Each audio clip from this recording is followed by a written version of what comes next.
കോടൈക്കനാൽ, the princess of hill stations. ഒരുപാട് തവണ കണ്ടും കേട്ടും പരിചിതമായിട്ടുള്ള വളരെ ഫേമസ് ആയിട്ടുള്ള ഒരു ടൂറിസ്റ്റ് സ്പോട്ട്. സീസൺ ടൈമിൽ സൂചി കുത്താൻ പോലും ഇവിടെ സ്ഥലം കിട്ടാറില്ല. പക്ഷേ ഈ തിരക്കൊന്നുമില്ലാതെ ഒരുപാട് കാഴ്ചകൾ കാണാൻ പറ്റുന്ന ഒരു സ്ഥലമാണ് സത്യത്തിൽ കൊടൈക്കനാൽ. ഈ വീഡിയോയിൽ നമ്മൾ അങ്ങനെ ഒരു സ്ഥലം എക്സ്പ്ലോർ ചെയ്യുന്നുണ്ട്.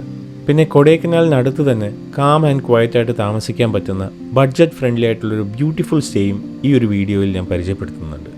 Welcome to the world of Krish Wanderlust.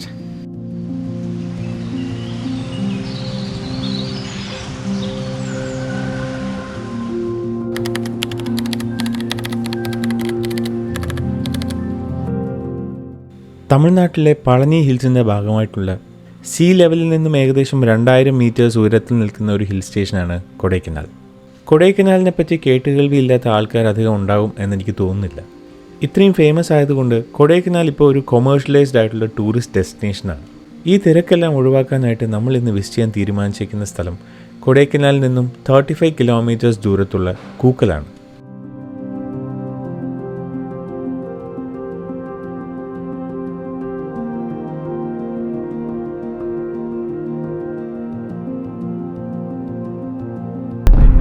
അതെ, തേക്ക ഇടയിൽ കുറെ മാഞ്ചിയുണ്ട്. പ്ലാവും മാവും കുറച്ച് അകലോട്ടാണ് കേട്ടോ.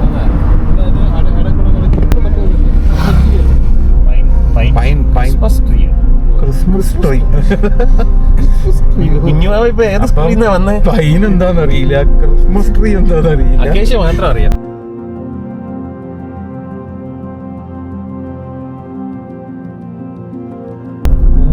ലേക്ക് 8 കിലോമീറ്റർ കൂക്കൽ വരെ, ലേക്ക് വരെ 5 കിലോമീറ്റർ. Nice view. കൊടൈക്കനാലിൽ നിന്ന് മന്നവന്നൂരിലേക്ക് പോകുന്ന റൂട്ടിൽ റൈറ്റിലേക്ക് ഒരു ഡീവിയേഷൻ വരുന്നുണ്ട്. അതാണ് കൂക്കലിലേക്ക് പോകുന്ന വഴി. ക്ലിയർ ആയിട്ടുള്ള സൈൻ ബോർഡ് ഉള്ളതുകൊണ്ട് വഴി തെറ്റാനായിട്ടുള്ള ചാൻസസ് ഒന്നുമില്ല. ഗൂഗിൾ മാപ്പ് ഉണ്ടെങ്കിൽ കുറച്ചുകൂടെ കാര്യങ്ങൾ ഈസിയാണ്. യൂക്കാലിപ്റ്റസ് പൈനൊക്കെ നട്ടിരിക്കുന്ന ഒരു പ്ലാന്റേഷൻ ഏരിയ വഴിയാണ് നമ്മൾ പോകുന്നത്. അധികം തിരക്കൊന്നുമില്ലാത്ത റൂട്ടായതുകൊണ്ട് ഈ ഒരു റൈഡ് ഉറപ്പായിട്ട് നമുക്ക് നന്നായിട്ട് എൻജോയ് ചെയ്യാൻ പറ്റും. സ്റ്റേ ഓപ്ഷൻസ് ഇപ്പോൾ കൂക്കലിൽ ഒരുപാട് വന്നു തുടങ്ങിയിട്ടുണ്ട്. ഹോം സ്റ്റേസ് ആണ് പ്രധാനമായിട്ടും വരുന്നത്.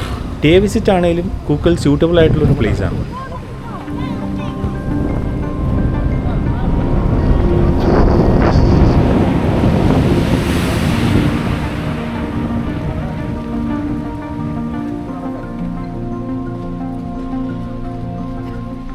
കൂക്കൽ ലേക്ക്. കൂക്കൽ എന്ന സ്ഥലത്തിൻ്റെ മെയിൻ അട്രാക്ഷൻ തന്നെ ഈ ലേക്കാണ്. അത്യാവശ്യം വാസ്റ്റ് ആയിട്ടുള്ളൊരു ലേക്കാണിത്. ഇവിടെയുള്ള ഷോലാസിൻ്റെയും ഗ്രാസ് ലാൻഡ്സിൻ്റെയും ഇടയിലായിട്ടാണ് ഈ ഒരു ലേക്ക് സ്ഥിതി ചെയ്യുന്നത്. ഒരുപാട് വാട്ടർ ബേർഡ്സും വൈൽഡ് അനിമൽസിനെയൊക്കെ സൈറ്റ് ചെയ്യാൻ പറ്റുന്ന ഒരു സ്ഥലമാണ് കൂക്കൽ ലേക്ക്. ഇതാണ് ലിറ്റിൽ ഗ്രീബ്. മലയാളത്തിലെ പേര് മുങ്ങാക്കോഴി എന്നാണ് കേട്ടോ. ലേക്സിലൊക്കെ കോമൺ ആയിട്ട് കാണുന്നൊരു വാട്ടർ ബേർഡാണിത്.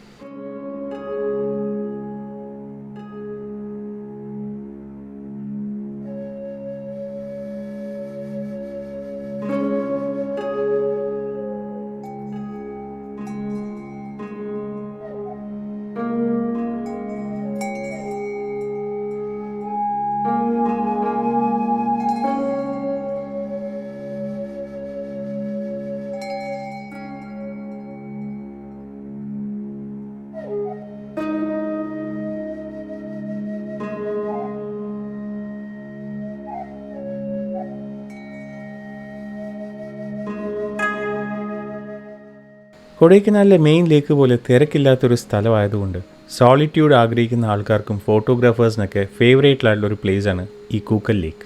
160ക്ക് മേളിൽ ബട്ടർഫ്ലൈ സ്പീഷീസ് ഇവിടെ കാണപ്പെടാറുണ്ട്. അതുപോലെ പല എക്സോട്ടിക് ബേർഡ്സിനെയും കാണപ്പെടുന്ന ഒരു സ്ഥലമാണ്. പല സമയത്തും ഇവിടെ വൈൽഡ് ലൈഫ് പ്രസൻസ് ഉണ്ടാവാറുണ്ട്. പ്രത്യേകിച്ച് വെള്ളം കുടിക്കാനായിട്ട് വരുന്ന സമയത്താണ് ഇവരെ കാണാറ്. ലേക്ക് അല്ലാണ്ട് കൂക്കലിൽ കാണാനുള്ളത് കൂക്കൽ കേവ്സ്, തുത്തൂർ ഫാൾസ്, അതുപോലെ കൂക്കൽ വ്യൂ പോയിന്റ് ആണ്. കൂക്കൽ കേവ്സ് എന്ന് പറയുന്നത് അതിപുരാതനമായിട്ടുള്ള പാലിയൻ ട്രൈബ്സിൻ്റെ ഷെൽട്ടേഴ്സ് ആയിരുന്നു. തുത്തൂർ ഫാൾസ് വരുന്നത് ഫോറസ്റ്റിനകത്തായതുകൊണ്ട് തന്നെ അങ്ങോട്ടേക്ക് പോകാനായിട്ട് ചില സമയത്ത് ഫോറസ്റ്റിൻ്റെ പെർമിഷൻ ആവശ്യമായിട്ട് വരും. കൂക്കൽ വ്യൂ പോയിന്റിൽ നിൽക്കുകയാണെന്നുണ്ടെങ്കിൽ ഇവിടെയുള്ള ഈ ഏരിയയിൽ ഫേമസ് ആയിട്ടുള്ള സ്റ്റെപ്പ് ഫാംസ് നമുക്ക് കാണാനായിട്ട് സാധിക്കും. ഇതിനെ ടെറസ്ഡ് ഫാംസ് എന്ന് വിളിക്കാറുണ്ട്. മേജറായിട്ട് ഇവിടെ ഗ്രോ ചെയ്യുന്നത് ക്യാരറ്റും ക്യാബേജും കോളിഫ്ലവറൊക്കെയാണ്. കൂക്കലിൻ്റെ യഥാർത്ഥ ഭംഗി കാണാനായിട്ട് നമുക്ക് വിസിറ്റ് ചെയ്യാൻ പറ്റിയ സമയം സെപ്റ്റംബർ ടു മാർച്ചാണ്. മാർച്ച് മുതൽ ജൂൺ വരെയുള്ള സമയം കുറച്ച് പ്ലസൻ്റ് ആയിട്ടുള്ള ക്ലൈമറ്റ് ആയിരിക്കും. കൊടൈക്കനാലിൽ നിന്ന് ഏകദേശം 1.5 മണിക്കൂർ എടുക്കും നമുക്ക് ഇവിടെ എത്താനായിട്ട്. മൊബൈലിന് അങ്ങനെ സിഗ്നലൊന്നും പ്രതീക്ഷിക്കേണ്ട കേട്ടോ. ഇങ്ങോട്ട് റേഞ്ച് കിട്ടുന്ന കാര്യം നല്ല ബുദ്ധിമുട്ടാണ്.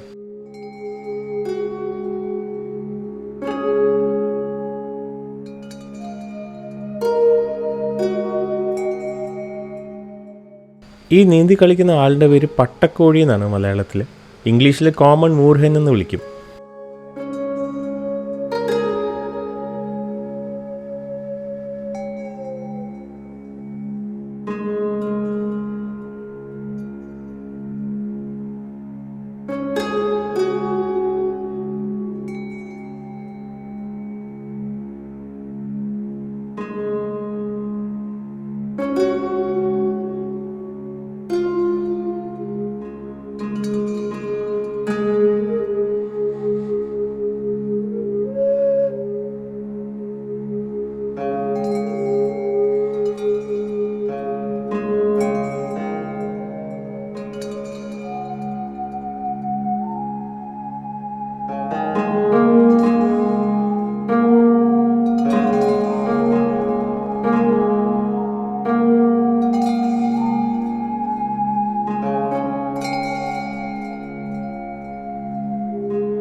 കൂക്കലിലേക്ക് കണ്ട് തിരിച്ചു വന്നതിന് ശേഷം നമ്മളിപ്പോൾ പോകുന്നത് മന്നവന്നൂർ പൂണ്ടി സൈഡിലേക്കാണ്. കൊടൈക്കനാലിൽ ഏറ്റവും തിരക്കുള്ള ഭാഗങ്ങളിൽ നിന്നൊക്കെ ഒഴിഞ്ഞിട്ട് നമുക്ക് കുറച്ച് ടൈം എൻജോയ് ചെയ്യണമെന്നുണ്ടെങ്കിൽ ഇങ്ങനെയുള്ള ഒഴിഞ്ഞ പ്രദേശങ്ങളിലേക്ക് പോകുന്നതാണ് ഫാർ ബെറ്റർ. അതിനുള്ള റീസൺ എന്താണെന്ന് വെച്ചാൽ ഈ സ്ഥലങ്ങളെല്ലാം ഇപ്പോഴും കാണാൻ നല്ല ഭംഗിയാണ്, എന്നാൽ അത്രയും തിരക്കായിട്ടില്ല. മന്നവന്നൂർ ഇച്ചിരി ഫേമസ് ആയി വരുന്നത് കൊണ്ട് അത്യാവശ്യം തിരക്കെല്ലാം ഫീൽ ചെയ്യും. പക്ഷെ സെൻറ്ററായിട്ടുള്ള ഏരിയയിൽ നിന്ന് മാറുകയാണെന്നുണ്ടെങ്കിൽ ഒട്ടും തിരക്കില്ലാത്ത പ്രദേശങ്ങൾ ഇപ്പോഴും ഒരുപാടുണ്ട്. ഗൂഗിളിൽ കാണിക്കുന്ന ആ ഒരു മെയിൻ അട്രാക്ഷൻസ് മാത്രം എൻജോയ് ചെയ്യാൻ നോക്കാണ്ട് അല്ലാണ്ട് സീനിക്കായിട്ടുള്ള പ്ലേസസും കൂടെ എൻജോയ് ചെയ്യാൻ നോക്കുകയാണെങ്കിൽ തിരക്കൊക്കെ നമുക്ക് ഒഴിവാക്കാനായിട്ട് പറ്റും. ഓടുകണ്ട. പൂണ്ടി സൈഡിലേക്ക് പോകുന്ന സമയത്ത് പെട്ടെന്ന് കണ്ണിൽപ്പെട്ടതാണ് ഈ ഒരു കട. ആക്ച്വലി ഇതൊരു മലയാളി ഹോട്ടലാണ്. കൊടൈക്കനാൽ വിസിറ്റ് ചെയ്യുന്ന ടൂറിസ്റ്റുകളിൽ നല്ലൊരു ശതമാനം മലയാളികളാണെന്ന് എടുത്തു പറയേണ്ടത്.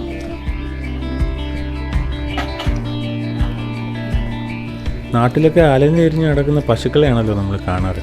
കൊടൈക്കനാലിൽ പോയി കഴിഞ്ഞാൽ അലഞ്ഞു തിരിഞ്ഞ് നടക്കുന്ന കുതിരകളെയാണ് കാണാൻ പറ്റുന്നത്.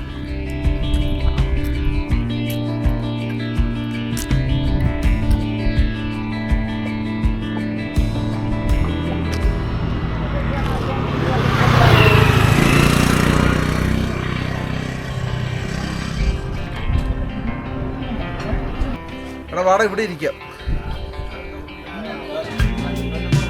അവരൊക്കെ കഴിച്ചിട്ടുണ്ടോ?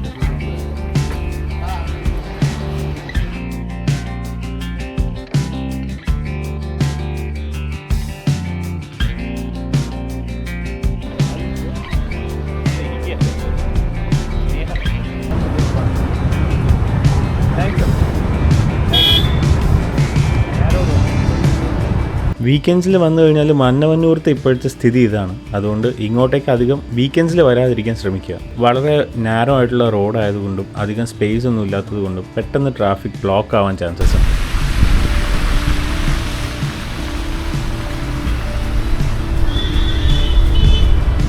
പേര് സൂചിപ്പിക്കുന്നത് പോലെ കൊടൈക്കനാലിലെ ഏറ്റവും വലിയ ഹൈലൈറ്റ് കോടമഞ്ഞാണ്. കാണുമ്പോൾ നമുക്ക് ഭയങ്കര വെയിലൊക്കെ ഉള്ള പ്ലസൻ്റ് ആയിട്ടുള്ള ഒരു ക്ലൈമറ്റായിട്ട് തോന്നുമെങ്കിലും വിത്തിൻ മിനിറ്റ്സ് അത് കോട കൊണ്ട് നിറഞ്ഞ ഒരു ക്ലൈമറ്റായിട്ട് മാറും. അങ്ങനെ മാറുന്ന സമയത്ത് ഈ ഒരു സ്ഥലത്തിൻ്റെ ഫീല് തന്നെ വേറെയാണ്.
പൂണ്ടി പോയിട്ട് തിരിച്ചിപ്പോൾ കൊടൈക്കനാലിലേക്ക് പോകുന്ന റൂട്ടിലാണ്. ഇവിടെ പൂമ്പാറൈ എന്ന് പറയുന്ന ഒരു ടൗൺ ഏരിയ ഉണ്ട്.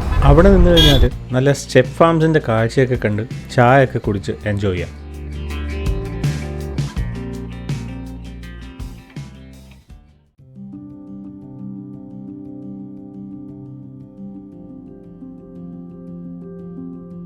കൊടൈക്കനാലിലെ അഗ്രികൾച്ചറിൻ്റെ ബാക്ക് ബോൺ എന്ന് വിശേഷിപ്പിക്കാവുന്ന ഒരു സംഭവമാണ് ഈ ടെറസ് ഫാമിംഗ് എന്ന് പറയുന്നത്. മെയിൻലി പൂമ്പാറൈ, കൂക്കൽ തുടങ്ങിയ ഏരിയകളിലാണ് ഈ ഒരു ടെറസ് ഫാമിംഗ് കൂടുതലായിട്ട് കണ്ടുവരുന്നത്. കാണുന്നതിലുള്ള ഭംഗി മാത്രമല്ല, പ്രാക്ടിക്കലി ഇത് ഭയങ്കര യൂസ്ഫുൾ ആയിട്ടുള്ള ഒരു സംഭവമാണ്. സാധാരണ നല്ല മൺസൂൺ സമയത്ത് ഈ ഹിൽസിലുള്ള ന്യൂട്രിയൻ റിച്ച് ആയിട്ടുള്ള സോയിൽ നേരെ ഒലിച്ച് താഴേക്ക് പോകാറാണ് പതിവ്. ഈ ഒരു സ്റ്റെപ്പ് ഫാംസ് വരുന്നത് കൊണ്ട് മാക്സിമം ആ ഒരു ഹിൽ ഏരിയ യൂട്ടിലൈസ് ചെയ്യാനും അതുപോലെ അതിലുള്ള ന്യൂട്രിയൻസിനെയും വെള്ളത്തിനെയൊക്കെ പ്രിസർവ് ചെയ്യാനും പറ്റും.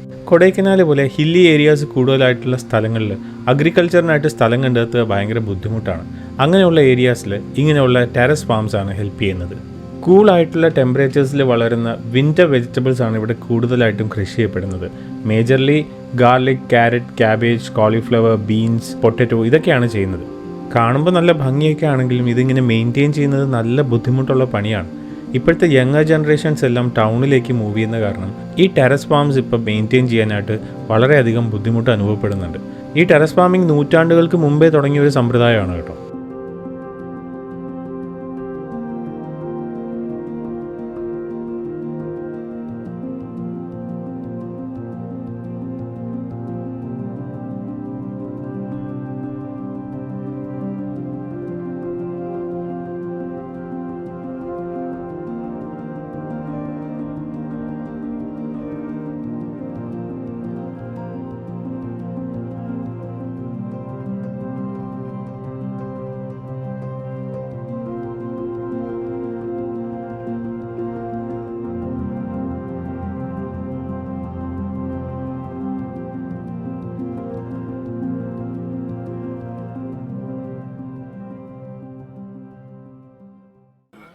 ഔട്ട് ഓഫ് ദ വേൾഡ് കാഴ്ചകളിൽ നിന്ന് നമുക്കിനി റിയൽ വേൾഡിലേക്ക് വരാം.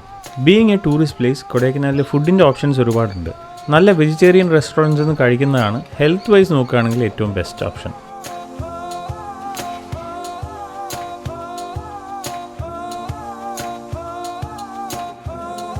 പിന്നെ ഇവിടെ വന്നു കഴിഞ്ഞാൽ മാൻഡേറ്ററി ആയിട്ട് ചെയ്യുന്നൊരു പരിപാടിയുണ്ട്, ഹോം മെയ്ഡ് ചോക്ലേറ്റിൻ്റെ ഷോപ്പിംഗ്. ഷോപ്പിംഗ് കഴിഞ്ഞ് നേരെ പോകുന്നത് കൊടൈക്കനാൽ ലേക്കിനടുത്തേക്കാണ്. അവിടെ സൈക്ലിംഗ്, ഷൂട്ടിംഗ്, ബോട്ടിംഗ് തുടങ്ങിയ ഒരുപാട് ആക്ടിവിറ്റീസ് ഉണ്ടല്ലോ. കൊടൈക്കനാലിലെ ഈ സ്റ്റാർ ലേക്ക് കാണാൻ നല്ല ഭംഗിയാണ്. ബ്രിട്ടീഷ് ഭരണകാലത്ത് 1863 മധുരയുടെ മുൻകാല കളക്ടറായിരുന്ന സർ വിയ ഹെൻറി ലെവിഞ്ച് എന്ന് പറയുന്ന ആളാണ് ഇത് ക്രിയേറ്റ് ചെയ്തത്. റിട്ടയർമെന്റിന് ശേഷം കൊടൈക്കനാലിലേക്ക് വന്നിട്ട് പുള്ളിക്ക് അവിടെ 3 സ്ട്രീം വന്ന് ചേരുന്ന ഒരു മാർഷി ലാൻഡിനെ ഒരു ലേക്ക് ആക്കി ട്രാൻസ്ഫോം ചെയ്യണമെന്നുള്ള ആഗ്രഹം തോന്നി. സ്വന്തം പോക്കറ്റിൽ നിന്ന് കാശ് ചെലവഴിച്ചിട്ടാണ് പുള്ളി ഇത്തരം ഒരു സ്ട്രോങ് ആയിട്ടുള്ള ബണ്ട് അവിടെ നിർമ്മിച്ചത്. ഈ സ്റ്റാർ ഷേപ്പ് റാൻഡമായിട്ട് വന്നതല്ല, ഇന്റൻഷനലി 4 ആംസ് കൊടുത്ത് സ്റ്റാർ ഷേപ്പിൽ ചെയ്തെടുത്തേക്കുന്നതാണ്. 60 ഏക്കറോളം വരുന്ന ഈ ഒരു ലേക്കിന് അടുത്ത് നിന്നാൽ നമുക്ക് ആ സ്റ്റാർ ഷേപ്പ് കാണാനായിട്ട് സാധിക്കില്ല. അപ്പർ ലേക്ക് വ്യൂ പോയിന്റ് എന്ന് പറയുന്ന ഒരു സ്ഥലമുണ്ട് 3 കിലോമീറ്റർ അപ്പുറത്തായിട്ട്. അവിടെ നിന്ന് കഴിഞ്ഞാൽ നമുക്ക് ഈ സ്റ്റാർ ഷേപ്പ് കാണാനായിട്ട് സാധിക്കും. ഏകദേശം 5 കിലോമീറ്റർ ആണ് ഈ ഒരു സ്റ്റാർ ഷേപ്പിന് ചുറ്റുമുള്ള റോഡിൻ്റെ ടോട്ടൽ ഡിസ്റ്റൻസ് വരുന്നത്. കൊടൈക്കനാൽ ലേക്കിൽ നിന്ന് വെറും 200 മീറ്റർ മാറിയിട്ടാണ് നമ്മൾ ഇന്ന് സ്റ്റേ ചെയ്യുന്ന മേ വില്ല എന്ന് പറയുന്ന റിസോർട്ടുള്ളത്. 18 മുതൽ 30 ആൾക്കാരെ വരെ അക്കോമഡേറ്റ് ചെയ്യാൻ പറ്റുന്ന ഒരു റിസോർട്ടാണിത്. ഇവിടെ 2 ടൈപ്പ് ബിൽഡിങ്സ് ആണുള്ളത്. ഒന്നൊരു ബ്രിട്ടീഷ് ബംഗ്ലാവാണ്, മറ്റത് നോർമൽ റൂംസും. ഈ പ്രോപ്പർട്ടിയുടെ സ്പെഷ്യാലിറ്റി നമുക്കിത് മൊത്തമായിട്ടും റൂംസ് മാത്രമായിട്ടും ബുക്ക് ചെയ്യാനുള്ള ഓപ്ഷൻസ് ഉണ്ട്. ടൗണിന് ഇത്രയും അടുത്ത് ഇങ്ങനെ ഒരു പ്രോപ്പർട്ടി കിട്ടുക എന്ന് പറയുന്നത് it was really surprising for us. Anyways, let's check out May Villa. അത്യാവശ്യം നല്ല പാർക്കിംഗ് സ്പേസ് ഉള്ള ഒരു പ്രോപ്പർട്ടിയാണിത്. കയറുമ്പോൾ തന്നെ കാണുന്നതാണ് ഇവിടുത്തെ ആ പഴയ ബ്രിട്ടീഷ് ബംഗ്ലാവ്.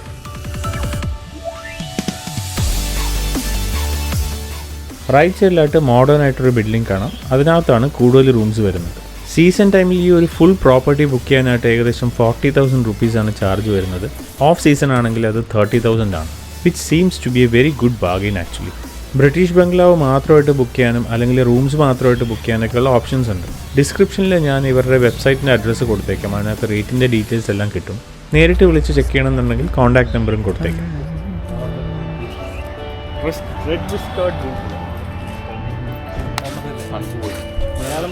ഞാൻ തരണം ചെയ്തു. എങ്ങനെയാണ് തരണം ചെയ്യുന്നത്? ഈ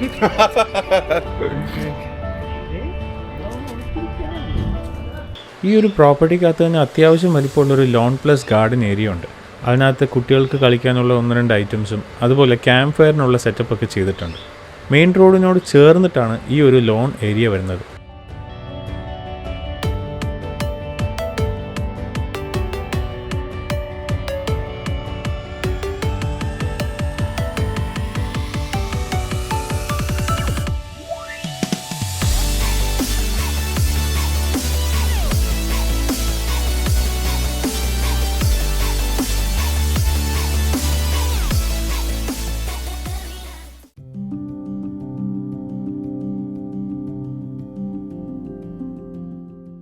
ഈ ഒരു പ്രോപ്പർട്ടിക്കകത്ത് തന്നെ അത്യാവശ്യം ബേർഡ് ആക്ടിവിറ്റി ഒക്കെ ഉണ്ട് കേട്ടോ. ഏറ്റവും കൂടുതൽ കണ്ടത് കോമൺ ആയിട്ട് കാണപ്പെടുന്ന റെഡ് ബെസ്കേർഡ് ബുൾബുളിനെ തന്നെയാണ്. മലയാളത്തിൽ ഇവരെ ഇരട്ടത്തലിച്ചി എന്നാണ് വിളിക്കാറ്.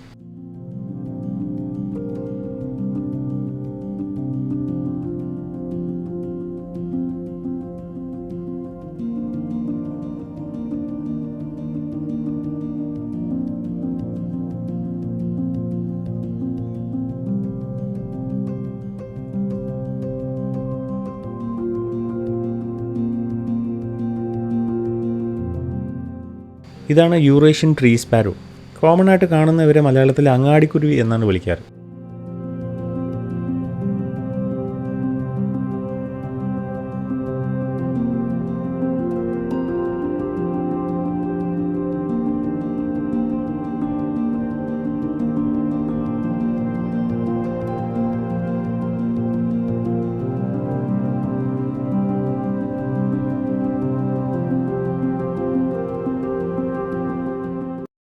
ഇതാണ് നമ്മൾ ഇന്ന് സ്റ്റേ ചെയ്യുന്ന മേവില്ലയിലെ ബ്രിട്ടീഷ് കോട്ടേജ്. 100 വർഷത്തിന് മുകളിൽ പഴക്കമുള്ളൊരു ബിൽഡിംഗ് ആണെന്നാണ് ഇവിടെ പറഞ്ഞത്. കൺസ്ട്രക്ഷൻ നോക്കുമ്പോഴും പഴയ ഒരു ബ്രിട്ടീഷ് കൊളോണിയൽ സ്റ്റൈലാണ്. കുറച്ച് റിനോവേഷൻസ് ചെയ്തിട്ടുണ്ട്. ഈ ഒരു സിംഗിൾ ബംഗ്ലാവിനെ അവർ 3 റൂമായിട്ടാണ് സ്പ്ലിറ്റ് ചെയ്തേക്കുന്നത്. അതിൽ ആദ്യത്തേതാണ് ബ്ലൂ, സിംഗിൾ ബെഡ്റൂം കോട്ടേജാണിത്. ഞങ്ങളിന്ന് താമസിക്കുന്നത് 2 ബെഡ്റൂമുള്ള ഓറഞ്ച് എന്ന് പറയുന്ന ഒരു കോട്ടേജിലാണ്. സിറ്റ് ഔട്ടും വരാന്തയൊക്കെ ഉള്ള അത്യാവശ്യം സ്പേഷ്യസ് ആയിട്ടുള്ള ഒരു കോട്ടേജാണ് നമ്മൾ താമസിക്കുന്ന ഓറഞ്ച്. വരാന്ത വഴി കയറുമ്പോൾ തന്നെ ഫസ്റ്റ് ബെഡ്റൂം നമുക്ക് കാണാനായിട്ട് സാധിക്കും. റൈറ്റ് സൈഡിൽ നമ്മുടെ പഴയ ബ്രിട്ടീഷ് സ്റ്റൈലിലെ ചിമ്മിനി കാണും. കണക്റ്റഡ് ബെഡ്റൂംസ് ആണ്. അതുവഴി തന്നെ നേരെ സെക്കൻഡ് ബെഡ്റൂമിലേക്ക് പോയി കഴിഞ്ഞാൽ ഒരു എക്സിറ്റും നമുക്ക് കാണാനായിട്ട് പറ്റും. ഈ എക്സിറ്റ് ലീഡ് ചെയ്യുന്നത് ബ്രിട്ടീഷ് ബംഗ്ലാവിനും മോഡേൺ ആയിട്ടുള്ള ബിൽഡിങ്ങിനും ഇടയ്ക്കുള്ള ഒരു ഗാർഡൻ ഏരിയയിലേക്കാണ്. എന്തെങ്കിലും അസിസ്റ്റൻസ് ആവശ്യമുണ്ടെങ്കിൽ നമുക്ക് ഇവിടെ നിന്ന് ആക്സസ് ചെയ്യാൻ വളരെ ഈസിയാണ്. പിന്നെ ഇൻഹൗസ് ഒരു ഫുഡ് പ്രൊവൈഡ് ചെയ്യുന്നുണ്ട്. അതിന് എക്സ്ട്രാ പേയ്മെൻ്റായിട്ട് വരും. സെക്കൻഡ് ബെഡ്റൂമിൽ ബാത്റൂം അറ്റാച്ച്ഡ് ആണ്. 2 ബെഡ്റൂമിനും കൂടെ കോമൺ ആയിട്ട് ഈ ഒരു ബാത്റൂമാണ് യൂസ് ചെയ്യേണ്ടത്. തേർഡ് ആൻഡ് ഫൈനൽ കോട്ടേജ് ആണ് റെഡ്. ബ്ലൂ പോലെ തന്നെ റെഡും ഒരു സിംഗിൾ ബെഡ്റൂം കോട്ടേജ് ആണ്.